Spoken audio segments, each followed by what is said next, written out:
Season 2 of 1923 has finally reached its explosive finale, but make no mistake, this isn't just the end of another chapter. This is the emotional conclusion of a story that has gripped us across years and continents, from the dusty plains of Montana to the colonial streets of Africa and the battle-scarred fields of Europe. It's a saga that has tested every fiber of the Dutton family's will to survive. A tale of unbreakable love and devastating loss, of vengeance, power, and sacrifice. 1923 delivered not just drama, but one of the most intense, soul-shaking journeys we've ever experienced within the Yellowstone universe. And yet, as the final credits rolled, a new mystery quietly emerged. Because hidden in those closing moments, subtle but undeniable, was a clue. A whisper. A spark that could ignite the next chapter in the Dutton legacy. Something that challenges everything we thought we knew about how this story ends. Could this truly be the final curtain call for this generation of Duttons? Or are we standing at the edge of a much bigger story yet to unfold? What really happened in those last haunting frames? What secrets were buried in plain sight? And more importantly, what do they mean for the future of this iconic family and the entire Yellowstone franchise? Get ready, because what's coming next might just rewrite everything. Let's unravel it all together. The ending of 1923 Season 2 wasn't just a finale, it was a tidal wave of emotion, revelations, and heartbreak that hit like a freight train. In the final 2 hours, the series tried to tie up nearly every storyline it had carefully woven over 2 sprawling seasons. And when I say it tried, I mean it hurled resolution after resolution at us like a storm we weren't quite ready for. It was bold. It was beautiful. It was utterly devastating. At times, it felt like the writers took every ounce of emotional weight they'd been building and dropped it on us all at once. I'm not ashamed to say it, I cried. Not a tear or two. We're talking full-on, 40 minutes of heart-wrenching, soul-emptying sobs. And I know I wasn't alone. The heartbreak was raw. The stakes? Through the roof. And here's the kicker: many of the fan theories we'd clung to for months, they came true, one by one. On paper, it should have been perfect. A satisfying conclusion to a story that had taken us from blood-soaked African battlegrounds to the frozen loneliness of Montana. A journey that cost lives, love, and legacies. But let's not pretend everything landed the way it should have. Because even as the credits rolled, something just didn't feel right. Something felt rushed, compressed. As if the emotional payoff we'd been promised was squeezed into a narrow space, leaving the most powerful moments feeling undercooked. Like the show sprinted to the finish line without stopping to let us breathe, reflect, or even fully feel what just happened. Take Spencer, for example, the man we were led to believe was the beating heart of the show's central arc. The prodigal son on a hero's journey. His return to Montana was supposed to be the moment everything changed. The moment the Duttons fought back, reclaimed their legacy, and secured the future of their land. But what did we actually get? A bar brawl. A shot to Donald's head. 5 bodies. No grand strategy. No masterstroke. Just chaos and carnage. Couldn't Jacob battle-hardened, stoic Jacob have done that himself? Or hell, couldn't the Duttons have hired 3 extra cowboys with good aim and gotten the same result? This isn't about doubting Spencer as a character. Far from it. He's one of the most layered, tortured, compelling figures in the entire Yellowstone universe. We've seen him broken, rebuilt, and reshaped by war, grief, and love. But after all that, after the ocean crossings, the bloodshed, the distance, the loss of his wife, the demons he fought inside and out, was this really how his arc was meant to end? A flash of violence, and then silence. And that's the real question, isn't it? Was the journey worth it? Or did we just watch another Dutton story run out of time and space before it could truly deliver on its promise? 1923 gave us moments of brilliance, unforgettable characters, jaw-dropping landscapes, and some of the most emotionally charged scenes in the franchise. But when the dust settled, it left us wondering, was this a grand finale or just a rushed goodbye? Let's break it all down because there's more to this ending than meets the eye. Because if this was supposed to be the big climax, it didn't roar. It whimpered. Apparently, there are no consequences for such actions in this universe, and we're supposed to be fine with it. I don't know about you guys, but that didn't sit right with me. Don't get me wrong, I'm not mad at how things ended. I always wanted Spencer to kill Donald, and I always wanted him to be the one who saves the ranch. But I think the journey to that end should have been more complicated, more challenging, more worth the wait. But let me know what you thought about it. The most important result of all this, however, was the fact that Spencer is alive and well ready to shoulder yet another season of the show or even a brand new prequel series. Unfortunately, though, his journey is likely to be a lonely one. Let's be honest if I asked you what left the worst taste in your mouth after watching the 1923 Season 2 finale. I guarantee most of you would yell the same thing: Alexandra's death. And I wouldn't blame a single one of you. After everything she endured the shipwreck, the separation from Spencer, the endless miles across oceans and deserts, the trauma of war, the constant fight to survive, you'd think the woman earned a soft, peaceful ending. Something that honored her spirit. Something that acknowledged the fierce love and loyalty she showed.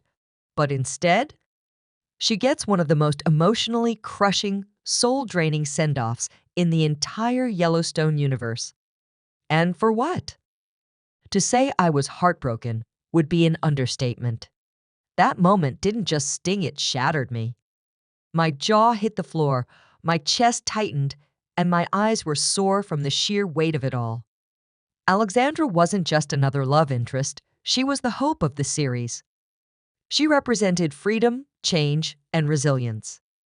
She was the symbol of what Spencer was fighting for. And to have her stripped away like that, it wasn't just sad. It felt cruel. And yes, I get it, Taylor Sheridan is a master of tragedy. He thrives in the realm of sacrifice, pain, and generational wounds. But at this point, it feels like he's made a personal mission out of denying us closure. In his world, happy endings are myths. Every love story is doomed. Every glimmer of peace is snuffed out. It's as if Sheridan believes the past held nothing but misery and loss. But you know what? That narrative is getting old and exhausting. I will proudly die on this hill. Spencer and Alexandra should have had their ending. They should made it to Montana, side by side. They should have stood on the Dutton land together, weathered but unbroken, ready to raise the next generation. That would have been the emotional reward the audience earned. But instead, we got a tragedy that felt like it was pulled from an early draft, a finale more concerned with shock value than satisfying storytelling. And because of that, the story now feels incomplete, uneven. Spencer's arc, one of the most compelling journeys in the Yellowstone franchise, was robbed of its emotional payoff. Alexandra's legacy, reduced to a headstone. And once again, we're left clinging to hope for another spin-off or season to stitch together the emotional wounds this finale left behind. Then there's the baby. Let's talk about that.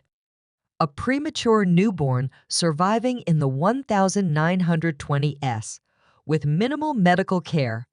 Okay, sure, we can suspend disbelief for dramatic purposes. But asking Cara Dutton, an aging woman who has already given every ounce of her strength to hold the family together, to now raise that child? It's not just unrealistic. It's unfair. Cara deserves rest, not responsibility. Peace, not diapers. That entire moment felt like a narrative reach, one that made me stop and wonder, is this really the direction we're taking this story? I mentally checked out. I had to. Otherwise, I would have screamed. And yet, despite all the wreckage, all the disappointment, there's still a flicker of hope glowing at the edge of this broken horizon. Because we already know more is coming. The next chapter is already in the works, and I'm talking about 1944. And no, this isn't just another prequel thrown at us to fill time. It's essentially 1923's Season 3 in disguise. It's the missing link, the bridge that connects Spencer's unfinished legacy to the Dutton family dynasty we see in modern-day Yellowstone. And here's where things get really interesting. Because 1944 will finally peel back the layers behind Spencer's mysterious future, the widowed woman he ends up with, the child he has but never raises with Alexandra, and why he never marries again. Sheridan didn't give us those details for no reason. There's purpose behind the pain. In fact, some fan theories suggest that Spencer's child born from this second, lesser-known relationship might be the direct ancestor of none other than Jamie Dutton. Let that sink in. Remember when Garrett told Jamie that the ranch was his birthright? That he was meant to inherit it? If Jamie is descended from Spencer's illegitimate bloodline, that claim has a whole new layer. Jamie is a Dutton, but not in the way anyone expected. That would mean we've been watching not just a family drama, but a slow-burning civil war between the legitimate and the illegitimate. A war for identity, legacy, and control. If Sheridan pulls this off, we're not just looking at a compelling storyline, we're looking at the most emotionally complex arc in the entire Yellowstone universe. And don't worry, I'll be breaking down that theory in a full upcoming video. So if you want to trace the tangled roots of the Dutton family tree and find out how Jamie's origins truly connect back to Spencer, make sure you're subscribed and ready for a deep dive. But before we close the book on this whirlwind, let's talk about another injustice, one that continues to haunt me: Elizabeth and Jack. After Spencer and Alexandra, they were easily the second most promising, emotionally rich couple in 1923. And Sheridan? He did them dirty. No exaggeration. Jack's death? Practically an afterthought. No emotional weight. No family mourning. Just gone. And Elizabeth? Vanished from the storyline like she was never even there. This was a woman who gave up everything: her dreams, her security, her identity, just to stand beside Jack and the Dutton name. And how was she repaid? With silence. Her arc had so much potential to explore loss, resilience, motherhood, and healing. Instead, it was erased like a subplot that got cut in editing. And that's the real tragedy of 1923's finale. It didn't just hurt, it forgot. It forgot the women who held the story together. It forgot the arcs it promised to fulfill. And it forgot that, for the audience, emotional payoff matters more than plot convenience. So here we are, picking up the pieces, trying to find meaning in the pain, and hoping that 1944 doesn't just continue the story, but finally honors it. Let me know in the comments, do you think Alexandra deserved better? Was Jack's arc done justice? Or are we watching a franchise that's starting to lose its emotional compass? I want to hear your thoughts, because this story isn't over, not by a long shot. Sheridan has a habit of creating incredible female characters only to throw them into the abyss without justice. And I'm tired of it. We deserved more. They deserved more. Let me know in the comments, do you think 1944 will redeem Spencer's legacy? Or will it just deepen the heartbreak? And what are your thoughts on Elizabeth and Jack? Did they deserve better? Because one thing's for sure, there's still so much left to uncover in this ever-twisting saga of the Dutton dynasty. I know a lot of you aren't fans of Elizabeth, but let's be fair for a moment and acknowledge that this woman did everything she could to survive. She even killed someone for the ranch. What more could she have done? I genuinely have no idea. Despite all this, Cara didn't even give her a hug at the end. Instead, she basically dismissed all of Elizabeth's efforts, treating her as if she had betrayed the family.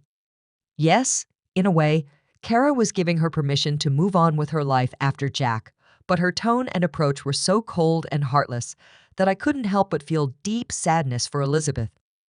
One of the most heartbreaking and frankly infuriating moments in 1923 came not in the form of a death or a betrayal, but in a conversation. A single conversation where Cara, the matriarch of the Dutton family, casually dismissed everything Elizabeth had endured.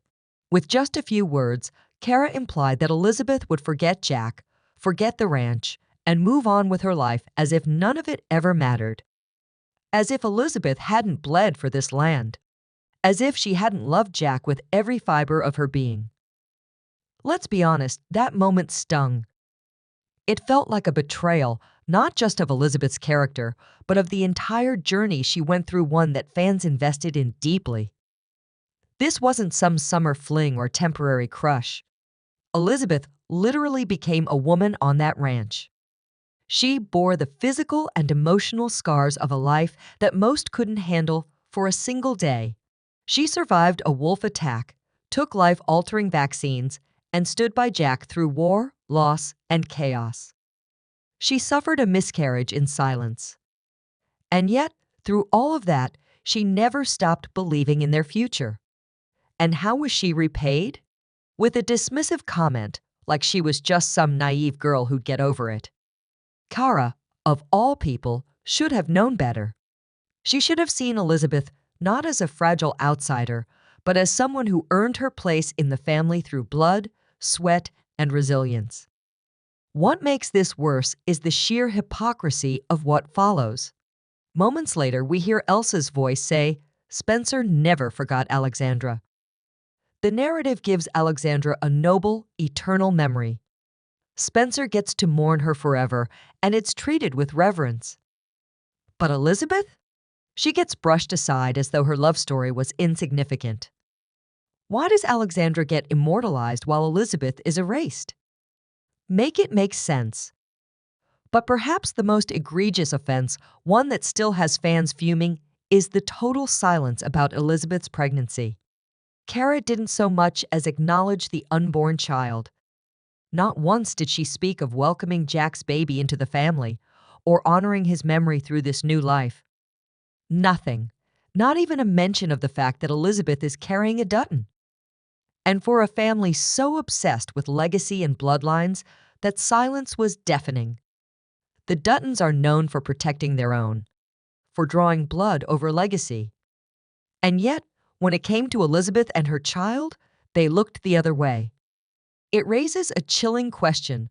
Was Elizabeth ever truly one of them? Or was she always going to be an outsider in their eyes?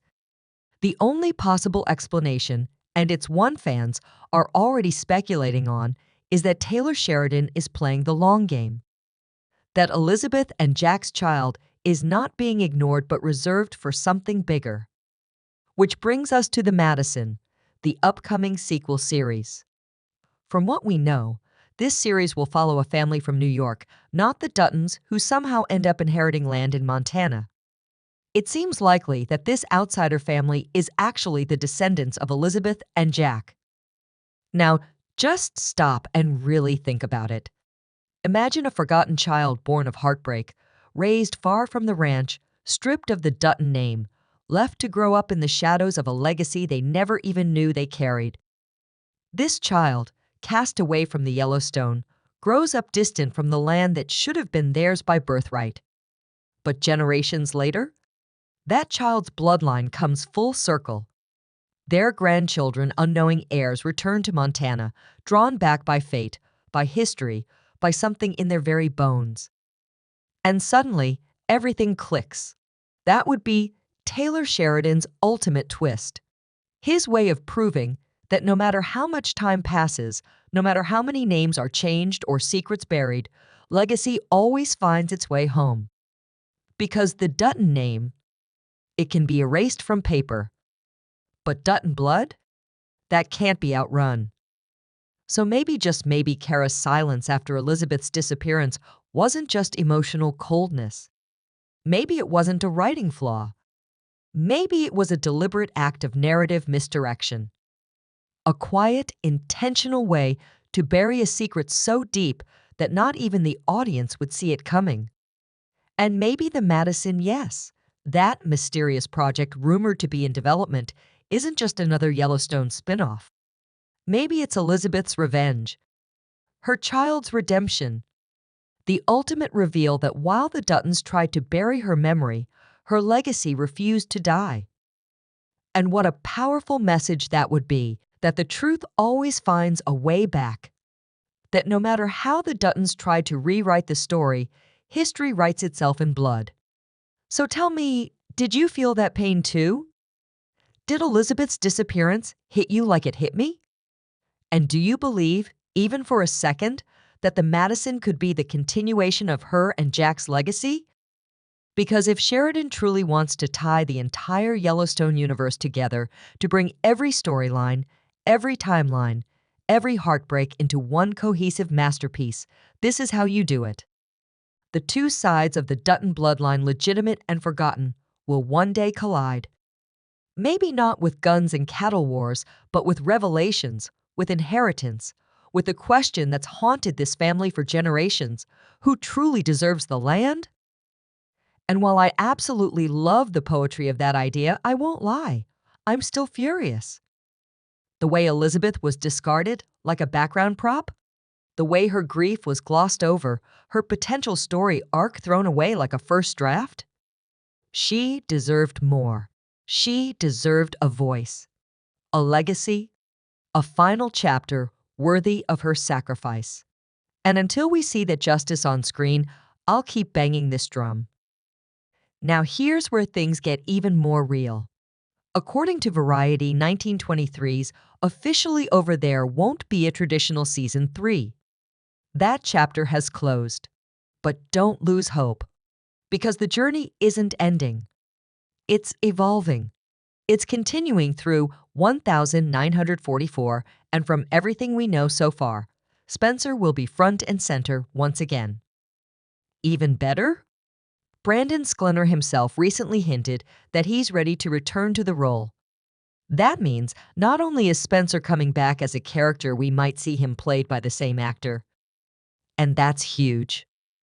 That continuity is what will give 1944 its emotional weight. That's what will carry the unresolved grief, the unspoken truths, the buried stories, all of it into the next generation.